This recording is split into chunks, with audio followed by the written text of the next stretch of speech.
কি থাকতে পারে? আচ্ছা, কিছু এই যে মঞ্চে আমরা বসে আছি, আমরা দখল নিয়েছি এই মঞ্চ। আজকে আমরা বাংলা একাডেমি অঙ্গনার প্রাঙ্গণকে দখল নিয়েছি। 3 দিন আমরা দখল করে থাকবো।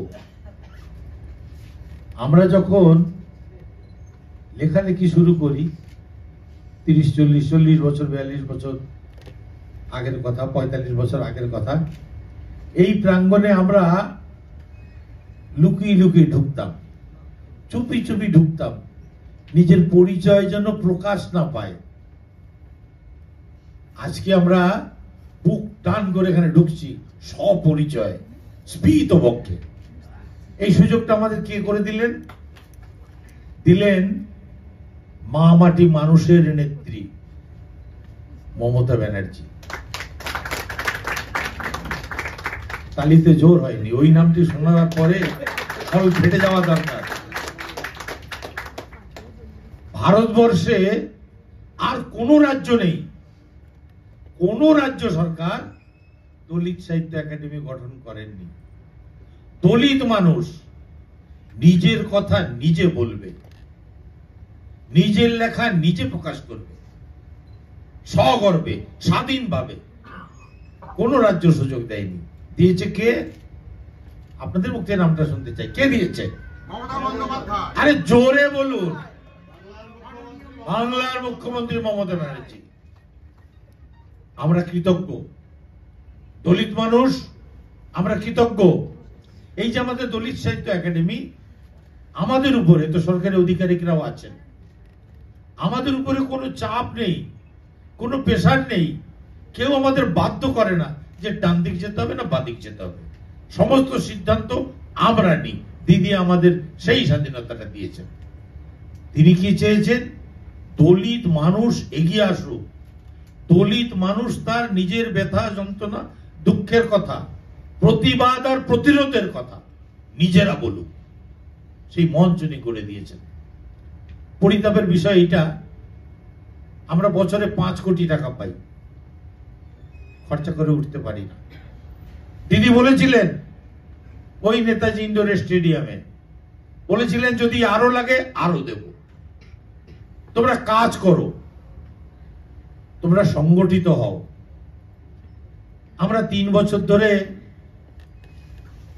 গোটা পশ্চিমবঙ্গ ঘুরে ঘুরে বিভিন্ন জেলায় আমরা দলিত সাহিত্যের আসর বাসর বসিয়েছি,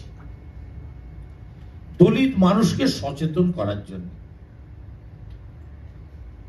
3 বছর পরে আজকে, আজকে অঞ্চলটা 6 লাখ হয়ে গেছে, আমাদের লোকে ভর্তি হয়ে গেছে। কিন্তু এই লোকের মধ্যে থেকে আমরা ঠিক যেমন ধরনের সচেতন লোক, সাহসী লোক, সংগঠক খুঁজে বেরিয়েছিলাম, পাইনি। পাওয়ার প্রত্যাশা রাখি। স্যার বলছিলেন, বঙ্কিম বিশ্বাসবাবু বলছিলেন যে নতুন প্রতিভাকে সামনে আনার চেষ্টা করতে হবে। আমরা তো সেই চেষ্টাটাই করছি আমাদের দলিত আন্দোলনের, দলিত সংগঠনের, দলিত সাহিত্য একাডেমির মধ্যে দিয়ে। দলিত মানুষ আমরা চাইছি। এবার একটি প্রশ্ন আছে সেইখানে। প্রশ্ন হচ্ছে, একজন দলিত মানুষ পদ্মশ্রী পেলেন, আর কি পেলেন, বঙ্গশ্রী পেলেন, কি পেলেন, আমরা আনন্দিত নই। আমরা আনন্দিত যদি সেই মানুষটা তার সমাজের যে মানুষ, পিছিয়ে পড়া মানুষ, লেখার সঙ্গে সঙ্গে সেই মানুষকে আগিয়ে আনার জন্য, তার দুঃখ বেদনাকে নিয়ে লড়াই করার জন্য রাজি থাকেন। দলিত আন্দোলন, দলিত সাহিত্য আন্দোলন, এটা একটা আন্দোলন, সমাজ বদলের আন্দোলন। দিদি ঠিক বললাম? আমাদের লেখালেখি করা কিসের জন্য? এই যে সমাজ, এই যে বর্ণবাদী সমাজ জন্মজনিত কারণে আমাকে অপরাধী ঘোষণা করে দিচ্ছে। আমার জন্ম হয়েছে, আমি অপরাধী, কাক কুকুরের সমতুল্য। কিছু কিছু শাস্ত্রে বলছে এগুলোর বিরুদ্ধে আমার বিদ্রোহ ঘোষণা করতে হবে আমার লেখার মধ্যে দিয়ে, এবং আমার যে মানুষ সেই মানুষকেও সচেতন করতে হবে। আরেকটি প্রশ্ন এসছে, লাইব্রেরি। আমরা একটি লাইব্রেরি করেছি। আলাপন বাবু যে অফিসে বসতেন, শরৎ সদন, হেমন্ত ভবন, নামটাও মনে থাকে না, অনেকদিন যা হয়। হেমন্ত ভবনে আমাদের একটি দলিত সাহিত্যের লাইব্রেরি আছে। প্রচুর ছাত্রছাত্রী যান, তারা রিসার্চ করেন। আপনারা যদি মনে করেন যাবেন, যেতে পারেন। ওটা সব দিন খোলা থাকে, শনি রবিবার দুদিন বাদে। হ্যাঁ, রাইটার্স বিল্ডিং এর পাশে। আপনারা যদি আপনাদের অঞ্চলে দলিত সাহিত্যের কোন লাইব্রেরি করতে চান, শুধু একটা লাইব্রেরি করলে তো হবে না, তার জন্য তো পাঠকও চাই। যদি তেমন ভাবে পাঠক তৈরি হয়, আমাদের পক্ষ থেকে আমরা যতটা পারি সাহায্য করব। একটু আগে বললাম আপনাদের যে আমাদের কাছে অনেক টাকা, আমরা খরচা করে উঠতে পারি না। যদি সত্যি সত্যি দলিত মানুষ এগিয়ে আসেন, সচেতন হতে, শিক্ষিত হতে, সংগঠিত হতে, বাবা সাহেবের কথা, তাহলে আমরা কিন্তু তাকে প্রস্তুত সাহায্য করার জন্য। আমরা 3 বছর ধরে এখানে অনুষ্ঠান করছি, প্রচুর লোক আসছেন, কবিতা পড়ছেন, গল্প পড়ছেন, চলে যাচ্ছেন। সমাজে তার কি একটা প্রভাব পড়ছে আমরা কিন্তু এখনো সেইভাবে প্রত্যক্ষ করতে পারছি না। আমরা তো মানুষকে ব্রাহ্মণ্যবাদ আর মনুবাদ থেকে মুক্ত করতে চাই। আমাদের লোক, এই গত বছরের কথা, আমাদের মঞ্চে এসে কবিতা টবিতা পাঠ করে এই বছর তিনি কুম্ভ মেলায় তিলক ফিলক লাগিয়ে ডুবটুপ দিয়ে ছবি ছাড়ছেন। আমরা বেঁচে এবার বাদ করে দিয়েছি, আনিনি তাকে। আমরা, আপনি কত বড় কবি হলেন, কত বড় লেখক হলেন, আমাদের কিচ্ছু যায় আসে না। আপনি কবি হলেও কিছু যায় আসে না, কবি না হলেও কিছু যায় আসে না।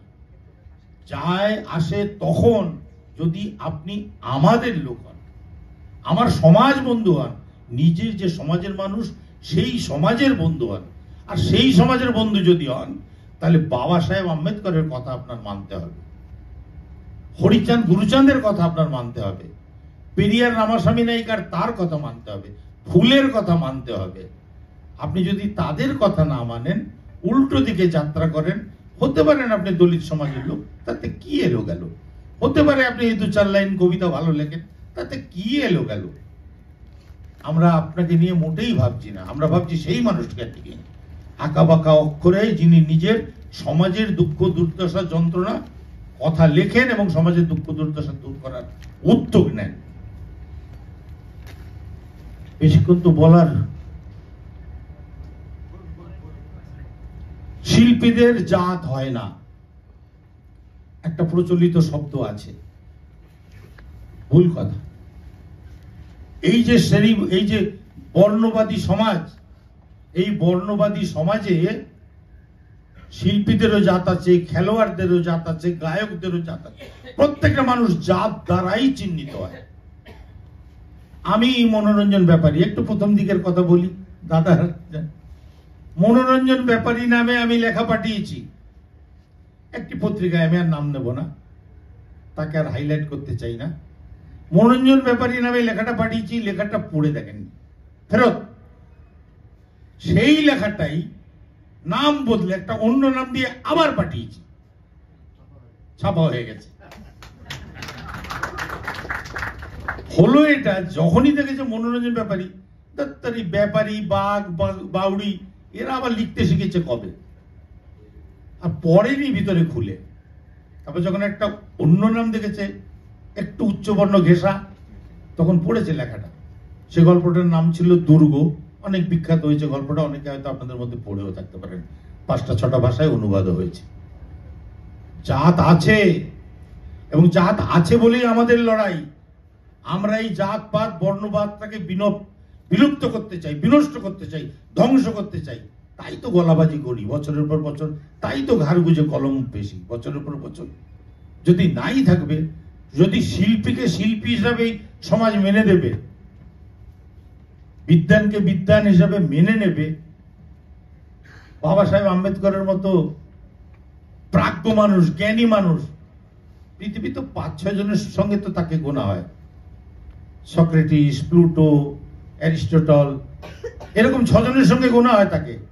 সেই মানুষ তার চাপরাশি ফাইল ছুঁড়ে মারত, তাকে জহল দিত না। জাত নেই, শিল্পী হতে পারেন আপনি, আপনি নিজে ভাবতে পারেন আমি জাত মানি না, আপনার ভাবা না ভাবায় কিচ্ছু যায় আসে না। চলুন আপনি আপনার জাত পরিচয় দিয়ে বলবেন আমি একজন শিল্পী, এই মন্দিরে ঢুকবো। পারবেন পুরীর মন্দিরে ঢুকতে আপনার জাত পরিচয় দিয়ে? রাম মন্দিরে পেরেছিলেন যেতে? রাষ্ট্রপতি, এই যে দিদি বসে আছেন এখানে, আমাদের ঠাকুরনগর, আমাদের পবিত্র ভূমি, সেখান থেকে আমরা জল পাঠিয়েছিলাম, ছুড়ে ফেলে দিয়েছে, সেই জল ওরা গ্রহণ করেনি। আছে জাত, আছে হিংসা, দেশ বিদ্বেষ আছে, সেটাকে বিলুপ্ত করার জন্যই আমরা লড়ছি। যদি নেই ভেবে নিই তাহলে লড়বো কার বিরুদ্ধে?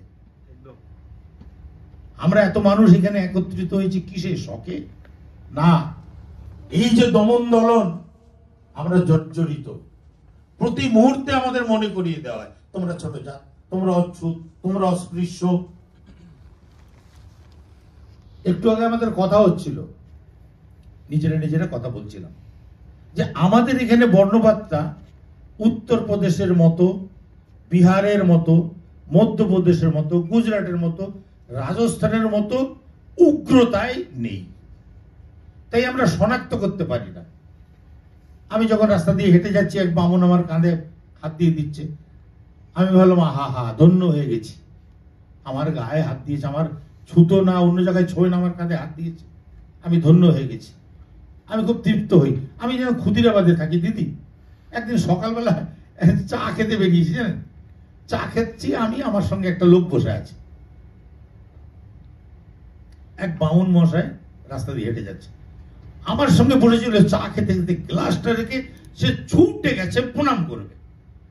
আর সেই যে ব্রাহ্মণ লোকটা, সে বলছে না না, আমি এসব মানি না, এসব করবে না, প্রণাম করবে। আমাদের জাতির লোক, সে কি বলছে জানেন, আপনি না মানলে কি হয়েছে, আমি তো মানি, সকালবেলা বামুনের কথা দিনখান ভালো যাবে। কি করে আপনি বোঝাবেন তাদের? এদের আপনি দেখবেন, এই কথা আমি বারবার বলি, কি জানি আমার বক্তৃতা লম্বা হয়ে যাচ্ছে কিনা, আমি বারবার বলি, আপনি 100 জন ব্রাহ্মণকে এক জায়গায় করে দিন, 100 জন ব্রাহ্মণের মধ্যে 40 থেকে 50 জন আপনি পাবেন যারা জাতপাত বর্ণবাদ মানে না। শেখর বন্দ্যোপাধ্যায়কে পাবেন, মহাশ্বেতা দেবীকে পাবেন, মমতা ব্যানার্জিকে পাবেন, এরকম পাবেন। আর 100 জন নিম্নবর্ণের মানুষ এক জায়গায় করে দিন, আপনি 2 জন তার মধ্যে বার করে দিন যারা জাতপাত বর্ণবাদ মানে না, মনুবাদ ব্রাহ্মণ্যবাদের বাইরের লোক, পাবেন না। চেতনে আর অবচেতনে সে কিন্তু ওই গাড্ডায় ঢুকে বসে আছে।